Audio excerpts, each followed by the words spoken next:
pues estoy muy contento porque ya en esta última etapa de la administración estoy con la secretaria de Economía Raquel Buenrostro, que pues lleva una de las secretarías, quizás en presupuesto pues no es tan representativa, pero en términos de la relación comercial México-Estados Unidos, que diría, somos el principal socio comercial de la Unión Americana, y eso pues convierte a esta relación y lo que transita por la Secretaría de Economía pues en el pulso del país, y me atrevo a decir del mundo por el volumen de lo que estamos hablando, más la parte de normatividad, en fin, una serie de cosas, así que muchísimas gracias. No, es un placer, Rodrigo, estar contigo y con tu auditorio.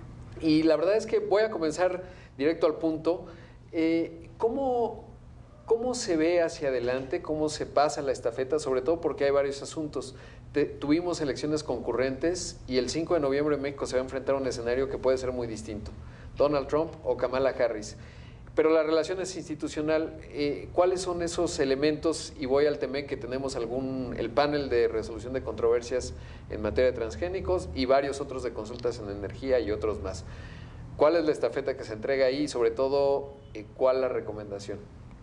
Pues mira, yo creo que al final del periodo nosotros podemos decir que estamos entregando buenos resultados, y parte de los resultados se deben, una gran parte de los resultados se deben al trabajo que hemos hecho de comunicación y diálogo constructivo, no solo con Estados Unidos, sino también con el sector privado y también al interior del gobierno con otras secretarías.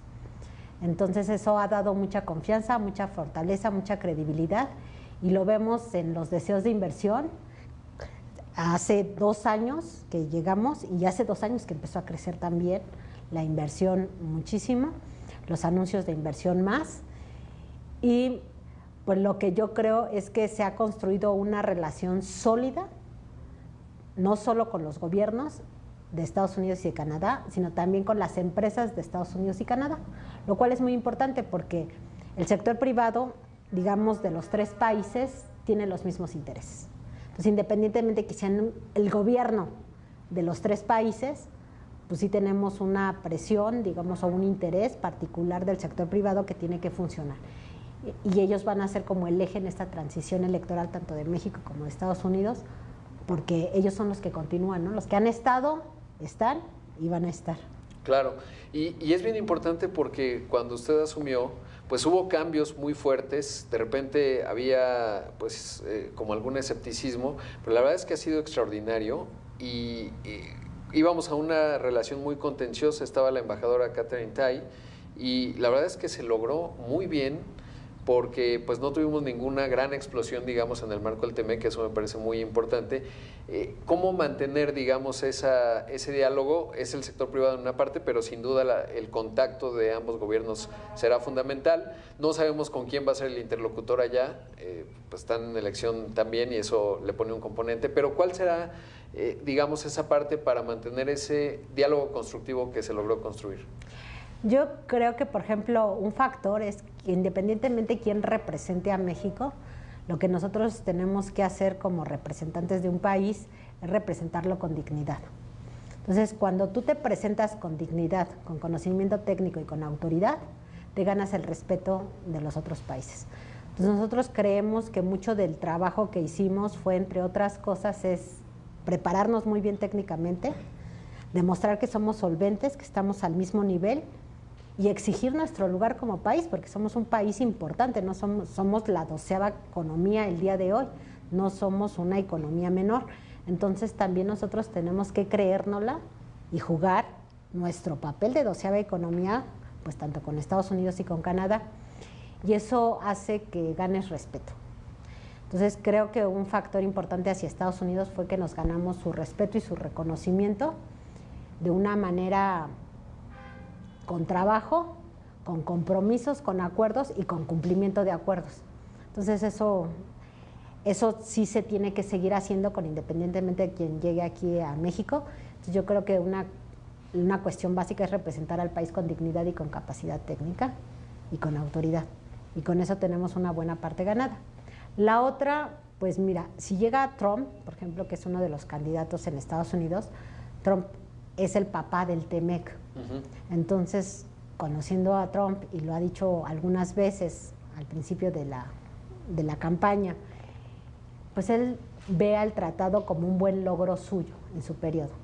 Entonces, incluso él ha dicho, pues el TEMEC como está perfecto, yo diría que no hace falta moverle nada. Entonces, eso nos da muchísima tranquilidad de que si llega él, pues en realidad como es el autor, digamos, del TEMEC, no va a someterlo a demasiadas revisiones. Y por el otro lado, si llega la candidata, la Kamala Harris, pues de alguna manera hay una relación de diálogo ya con el actual gobierno, que son los demócratas, y que van a continuar de alguna manera siendo el partido que está actualmente. Entonces también si allá la transición del partido es más suave, pues el diálogo también será la continuidad que tenemos con el actual presidente demócrata. Entonces, yo no lo veo tan complicado en términos de quién dependa que llegue a Estados Unidos como presidente. Creo que el diálogo va a ser prácticamente el mismo. El punto delicado de la plática va a centrar pues en China, ¿no? O sea, el gran elefante blanco que está ahí enfrente, que es qué vamos a hacer con China, dado los anuncios que ha dicho también el presidente Trump y los aranceles, la carrera de aranceles que está generándose en Estados Unidos, ¿no? Entonces, más que revisar cómo es la relación de México con Estados Unidos, creo que el fondo va a ser cuál va a ser la posición de la región con el tema del comercio de China. Sobre todo a nosotros diríamos destacar el comercio desleal, ¿no? Claro, sí, porque me acuerdo mucho en un evento en San Luis Potosí, será hace poco más de 2 meses, el secretario de Hacienda decía tenemos que revisar, daba la cifra, importamos de China 119,000 millones de dólares, exportamos apenas 11,000, eso hay que revisarlo, lo ha reiterado el presidente López Obrador y uno pensaría que vamos hacia allá a una cierta sincronía con Estados Unidos y Canadá, pero entendiendo que somos un país independiente, evidentemente tenemos derecho a definir. ¿Cuáles serían esos ejes que se ven hoy con respecto a China? Uno es el comercio desleal, sin duda, y eso también pasa por nuestras aduanas. Y otro, bueno, pues ver cómo nos integramos, ¿no? O sea, cómo están integradas las cadenas de valor en Norteamérica y qué papel juega China. ¿Cómo se ve? Yo lo que siento es que hay 2 discusiones fuertes. Una discusión fuerte tiene que ver con la electromovilidad. Cómo vamos a armar la cadena de valor y la cadena de suministros para la electromovilidad en la región de América del Norte. Esa va a ser una discusión sin duda. Y además, como sabes, para el comercio internacional, pues también tenemos unas reglas de origen, que son, digamos, herramientas auxiliares, pues para ver cuándo hay preferencias arancelarias o no de los productos que comerciamos, digamos, entre estos 3 países. No hay reglas de origen para autos eléctricos.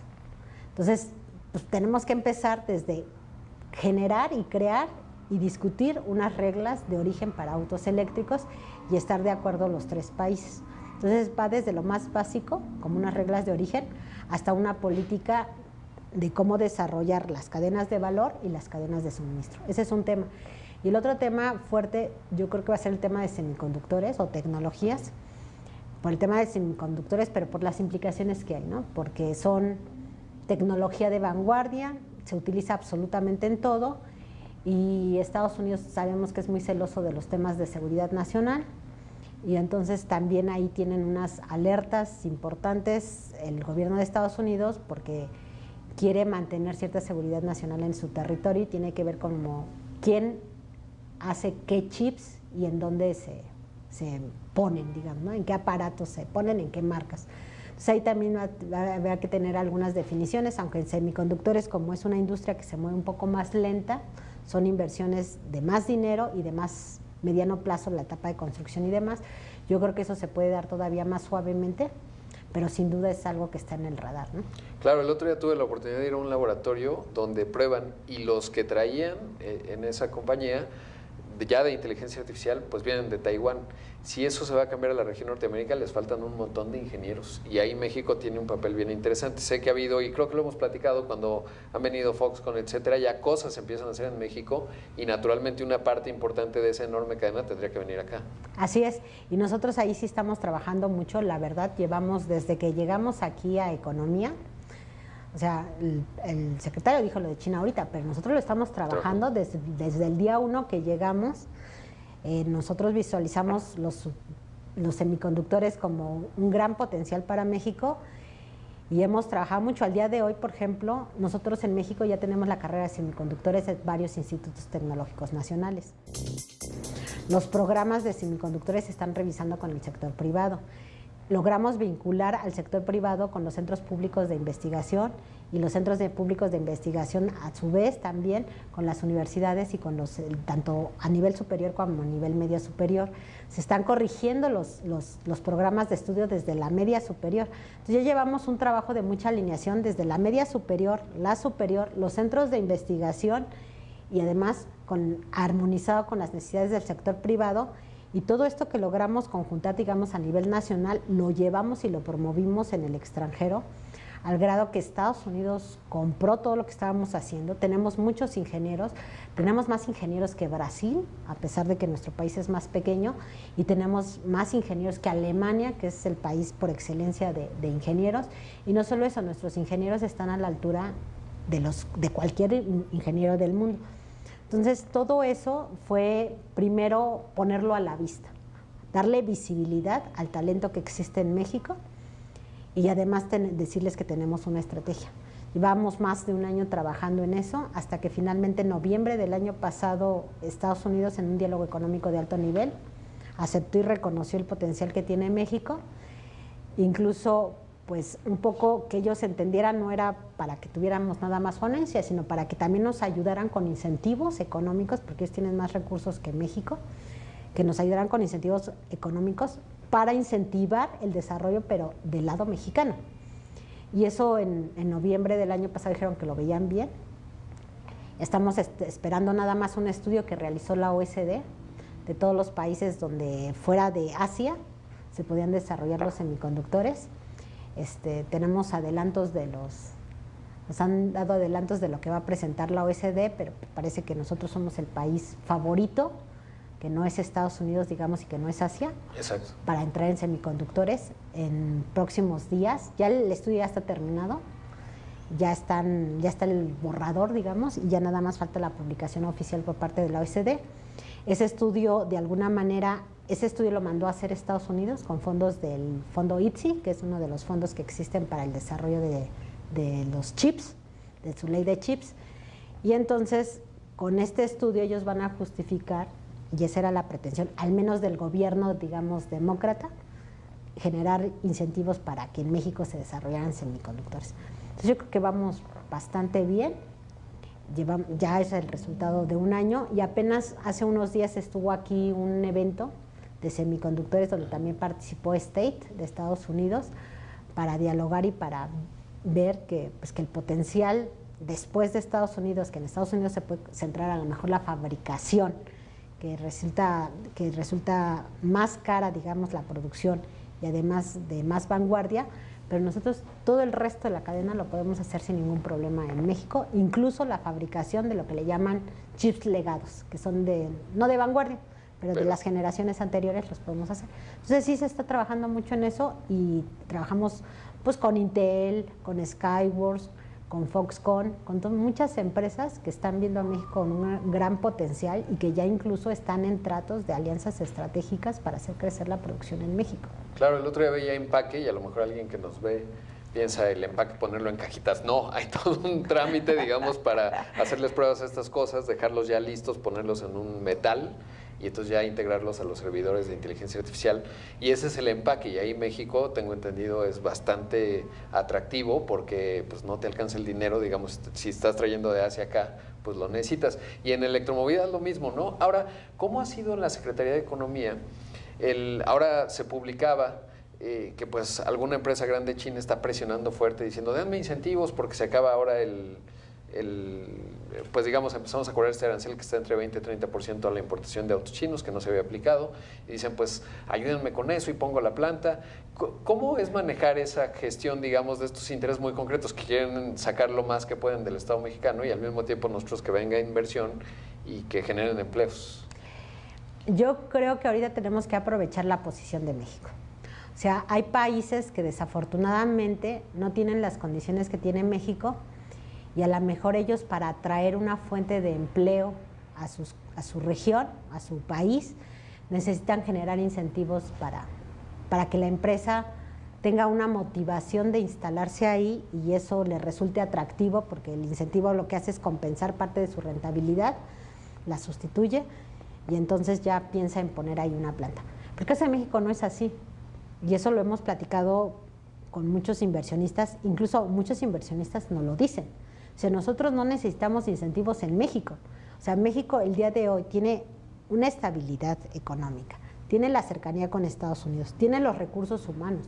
Nuestra edad promedio es de 29 años y estamos egresando casi más de 600,000 ingenieros o perfiles en ciencias, ingeniería, matemáticas y tecnologías al año. Entonces tenemos el talento humano, tenemos la juventud, tenemos las personas, tenemos la capacidad, tenemos la estabilidad macroeconómica y tenemos la paz social. Entonces, y además estamos al otro lado de Estados Unidos, que es uno de los mercados más grandes. Pero no solo Estados Unidos, México, Estados Unidos y Canadá representan poquito más del 30% del PIB global, o sea, un poquito menos de la tercera parte del comercio que se mueve en todo el mundo, se mueve nada más en estos 3 países. Entonces es una economía muy grande. Eso da a México las condiciones suficientes para que cualquier empresa que se instale en México tenga utilidades, no necesita realmente incentivos. Y hay, digo, pues todos sabemos, ¿no? Nadie, dicen que a caballo regalado no se le ve el colmillo, todo el mundo quisiera regalos, claro, pero pues no son necesarios y ellos lo saben.